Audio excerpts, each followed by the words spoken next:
The number one challenge and barrier is always funding. There's always lack of funding. There's a tremendous amount of need. Another barrier is that, for example, as we train, a lot of the work that we do is through lay health educators, promotores in these community-based organizations, that as we train them, most of our trainees are grant dependent.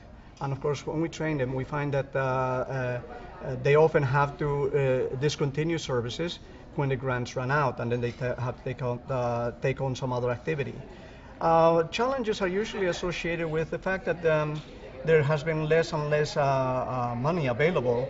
A lot of the money that we receive, a lot of the funds that we receive are federal funds, but also state funds in agencies. So as this economy has suffered, so has the attention to healthcare.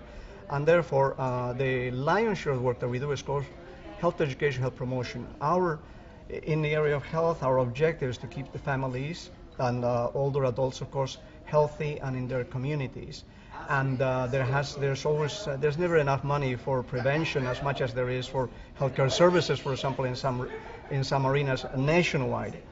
And of course, many of these, our primary clientele are underserved, economically challenged, poor Latinos, often poorly educated, and so therefore they lack many times access to health services. They lack information about how to access health services. They lack information on how to access, for example, the many services offered by the agencies on aging, by the aging network, the AAAs that offer transportation, that offer all kinds of services that our community is not aware of because they haven't been informed. And many of these agencies may also not be terribly well prepared to serve our populations, which in many cases means that they may lack staff or documents in Spanish.